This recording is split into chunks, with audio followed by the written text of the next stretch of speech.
Hello, ladies and gentlemen.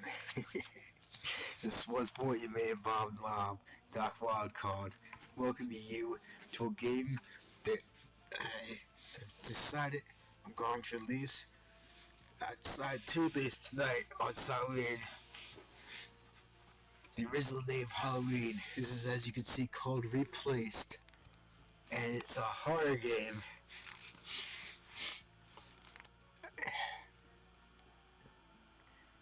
And already, just from the opening screen alone, I love it. With this upside down sight that reminds me this here of the plague doctor's masks that they apparently wore. I'm not sure if they actually did have bird masks like that, but yeah, I wonder if that was intentional. Now, I was introduced to this by my good friend Molly of Girl Got K. I'll put the link to their description. And from what I understand in this, you're one of many Reapers. And indeed, on sah-WIN, my dark alter ego appears, Lord Ravenwolf Nightshade. I'll put a picture of him right here.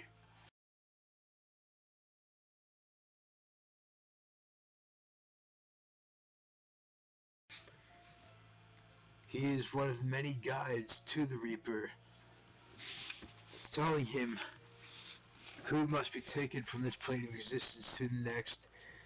And on sah-WIN itself, he is the guardian of the grounds, ensuring that none rise up from their graves to terrify the travelers of the night. So yeah, let's get right down to it. Yeah, first session. Okay, yeah, I'm not going to have any character speaking sounds. I'm doing this on my own. Okay, turn this down slightly, just slightly. Okay, so, yeah, see. Now, I'm disappointed they don't have or undead, because they had that in Michael Jackson's Thriller at the end. They should have had that there, because that was comical stuff, in my opinion. Oh well. And this is the thing where, oh, this is cool. It looks like a face there. Like a silhouette of a face. There's the eye, there's the mouth, there's the nose. This is a thing where you play as female, so I'm going to once again have that the Hannibal Lecter kind of a voice, female Hannibal Lecter kind of a voice, like this. Halloween, what a wickedly wonderful night to find restless souls. Our humans party looking for candy and scare the living daylights out of one another. I always make the most of that sacred time. For I, Grey Perm, am a reaper in search of exceptional souls to harvest. My job is simple. Find those that have died and usher their souls to their final destination. However, some souls are more treasured than others. Humans like to take comfort in telling each other that death is the great equalizer, and it's all the same when someone dies. It would be rather wicked to let them know how wrong they are, and so we don't. What they don't know is that those with interesting, complex, or otherwise unorthodox deaths are more valuable. It's a point of pride amongst reapers to collect the more interesting souls. Nobody would ever talk reverently of a reaper who lingered around hospitals and nursing homes waiting for withering husks to fade after all. No, by far the most worthwhile and interesting deaths occur from murders. A human taking the life of another human, be it by passion or by plot. Souls pulsing with rage, regret, and remorse, powerful feelings that make them coated like diamonds.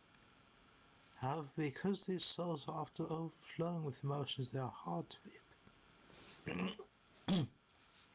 like pulling a ship that's anchored to the ocean floor.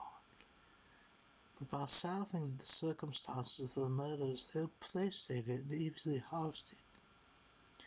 It's not always easy, but the reward is well worth the trouble.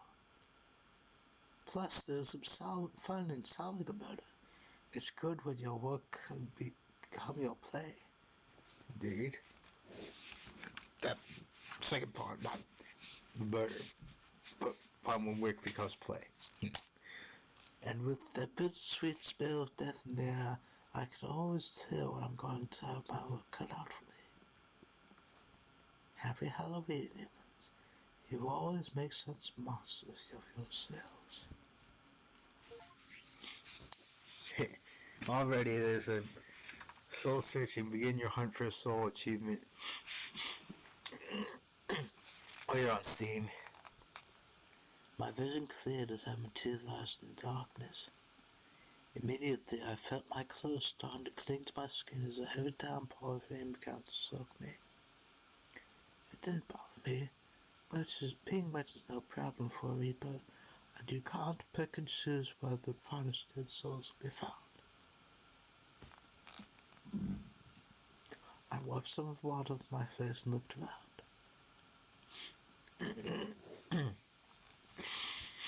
I was standing at the side of what may have started the day as a scenic little dirt road through a forest.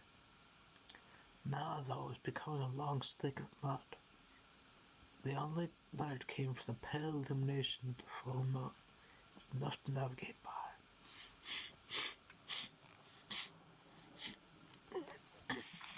Surrounding me, I could see the wild grass, trees, and large shocky hills nearby. Ah, the quiet and rural landscape of the country, perfect for intimate murders with few witnesses. Perhaps someone was killed in the forest, or in a slaughterhouse. Maybe around the road. I hummed these thoughts to myself as the rain continued to pour down. But rather than make any early guesses, I let the scent of death guide me instead. I breathed in the air and let the bittersweet of the aroma guide me through the wet, rainy road.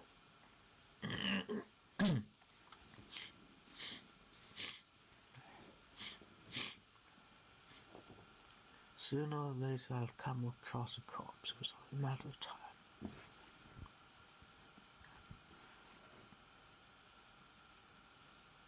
I didn't have to wait long. After about 10 minutes of walking, I could see shapes in the darkness. A modest home, a collection of cars carefully parked on the roadside. More importantly, a group of costumed humans gathered close by together at the entrance.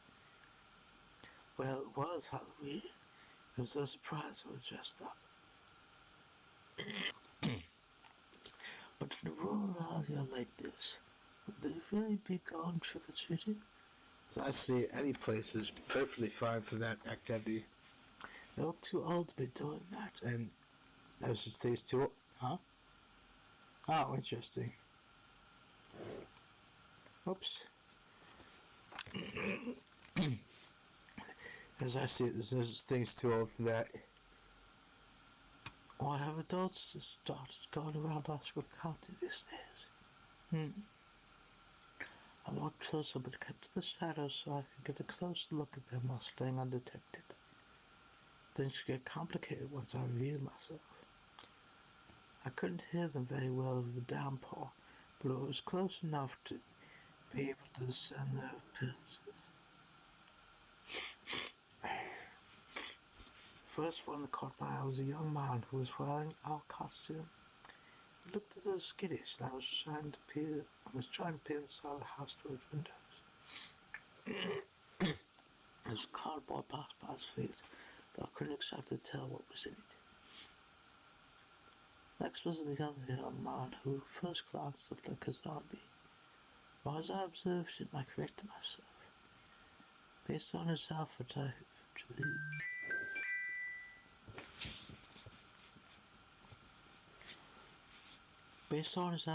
believed he was dressed as a Jiangisi. I have no idea how that's pronounced. A creature of Chinese myth that's sort of a vampiric zombie. Costume aside, he looked irritable and was pounding his fist on the door. And while I couldn't hear his words, I was able to make out his anger. Put simply, he was pissed for one reason or another. My eyes cast downwards towards the man's face, and I saw 2 plastic bags full of bottles. Lastly, there was a young one who wore a dress with a tongue. Now this reminds me of this costume of something from H.P. Lovecraft himself. Second only to Edgar Allan Poe, who I salute him to speak his name since he served in the military, in horror, in literature, as I see it. I want to see sprites of this girl available as like a dating option to us dudes in at least one future game, because she's awesome from this costume alone. She's obviously a horror fan.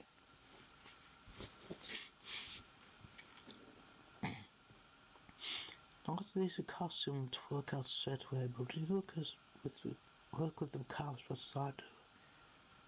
It's hard not to take an interest in various cults and spooky myths. I deduced that she was wearing an interesting take on the umbrella yokai. Not bad, all things considered. Like the others, she had a plastic container by her feet full of something. She was busy typing away on her phone and also peering through the windows. These people all dressed up in Halloween costumes outside of a pitch-black house. Wondering whether the scent of death was ominously strong.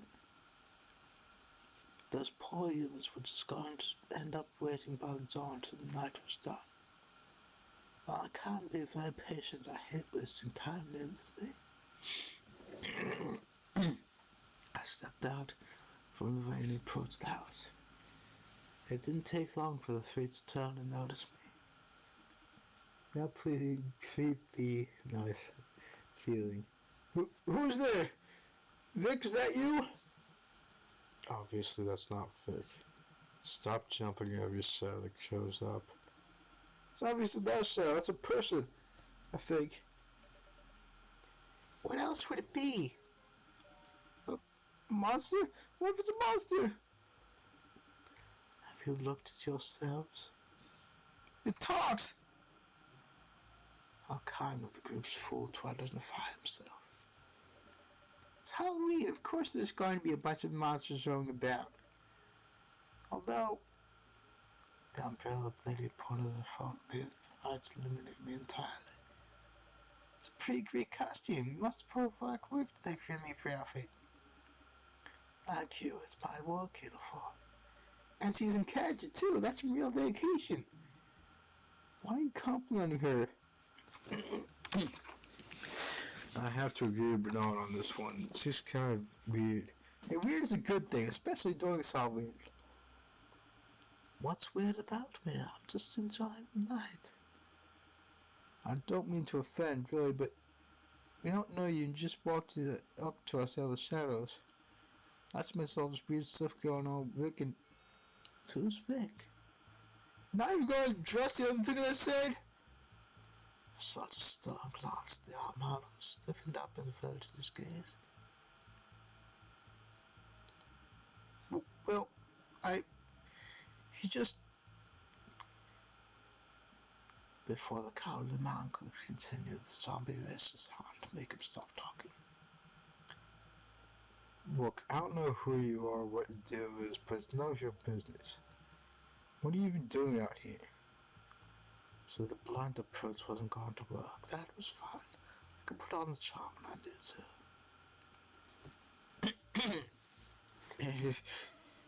I'm sorry, I didn't mean to impose. I was just on my way to work and lost control of my car on muddy roads. I can't get cell service and no other cars can come by to help. So I've been wandering along the road hoping to find some sort of help.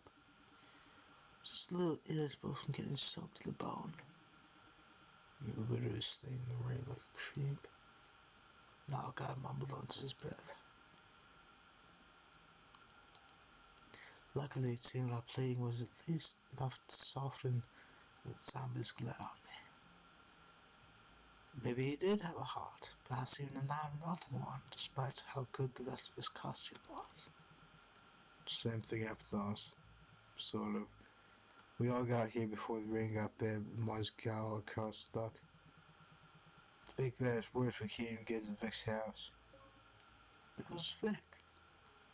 I hope this time they'd be more receptive to my question. He's a friend of ours and a big horror fanatic. My kind of dude. Every Halloween he hosts a big party for us at his house. Mom points at the home in front of us. Well, it's not big in sense of people, more in presentation. It's pretty remote here, but he goes all out with decorations. Sometimes it goes too far. Oh, come on, there's no such thing as too far when it comes to decorating for sah-WIN. For any holiday, but especially sah-WIN. sah-WIN, and of course, the biggest holiday, Independence Day. There's no such thing as going too far with that. I swear he's giving me a hard time for some of the things he's done. I see, so the count cuts into the friend's house. Sounds jealous. It is. We're standing out here in the rain. He's got the entire house locked up. Locked up. The door windows are completely locked. We can't see inside because all the blinds are closed and the lights are off. Make matters worse, he won't even answer his phone, so we have no idea what's going on. He had us all running errands and now he can't even get inside. It's a pain in the butt.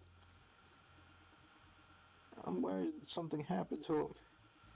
People don't just toast the party and then go completely dark. What something's happened? Can I confirm everything? What do you mean by confirm? Confirm the doors and lintels locked. I mean, we checked, so... Yes, I know you checked. I just want to check them for myself. May I? Knock yourself out. I approached the front door, reaching out for the knob and twisting it. Sure enough, it was locked, but to be certain, I tried shoving the door. Do you have to be so thorough?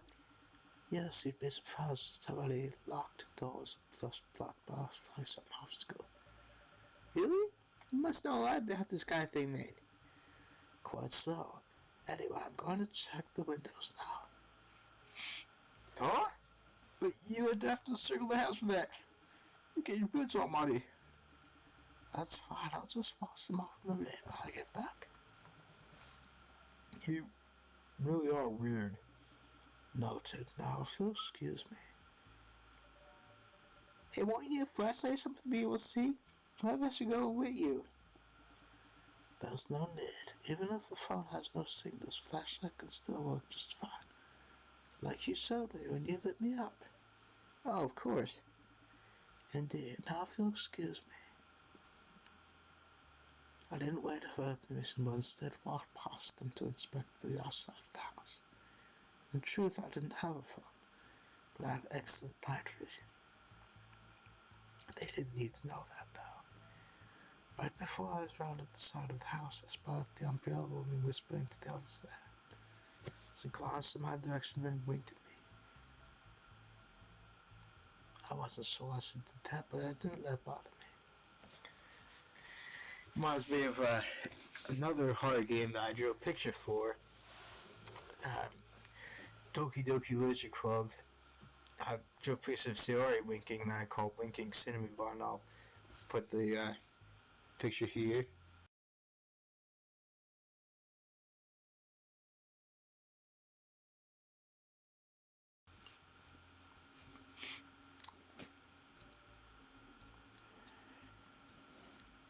I inspected the doors around the house. They were properly locked. At least they seemed to be. If there was a dead body in there, and I was certain there was, it was well protected. I walked back to the front of the house and looked at the other people gathered there.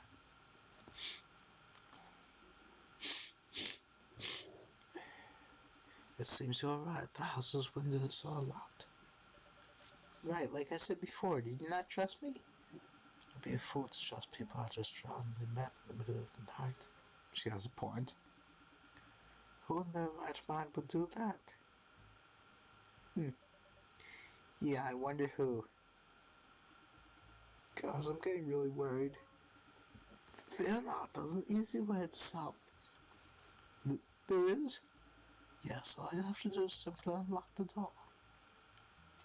The other three looked at me as if I were mad. Don't you think we would have done that already if we could? It's none of your key that opens this door. It's not our house, why would we? I assumed you are good friends. I think at least one of you would have a spot. Don't go off saying things like that. Still faces we used to say in high school. Well, yeah, that's true. Every person is entitled to their privacy. Right, privacy, of course. I shrugged and walked up to the door. Well, then we're left with no other option. And that is, we just have to break down the door. Break it down? We can't do that. Break it down, that reminds me of D-Generation X. Break it down!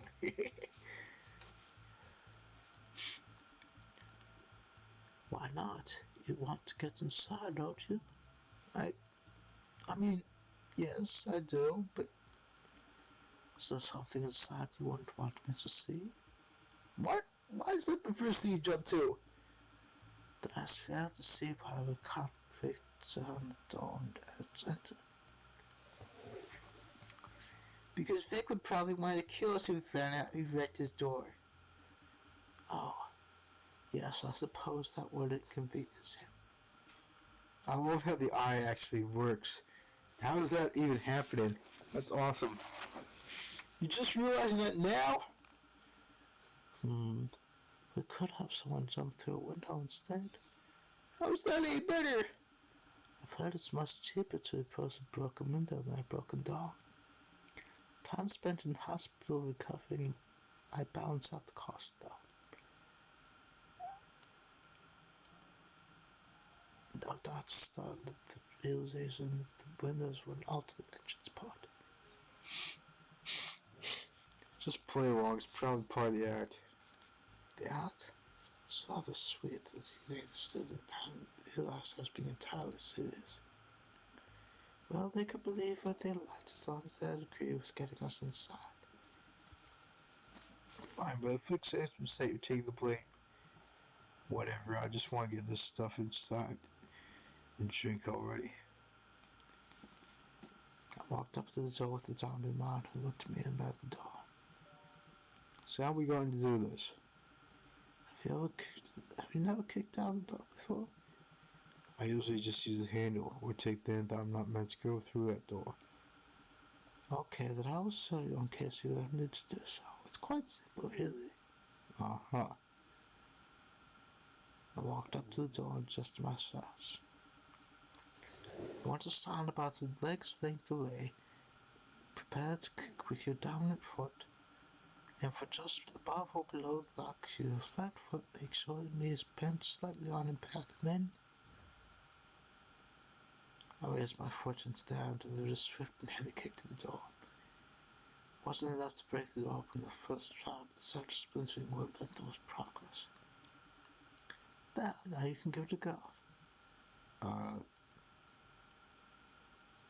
The zombie looked uncertain and turned to the others. Could you show me how to do it again? Why couldn't these humans learn from just watching once? Fine, like I said, just copy my form and the doors buckled easily. Watch carefully this time.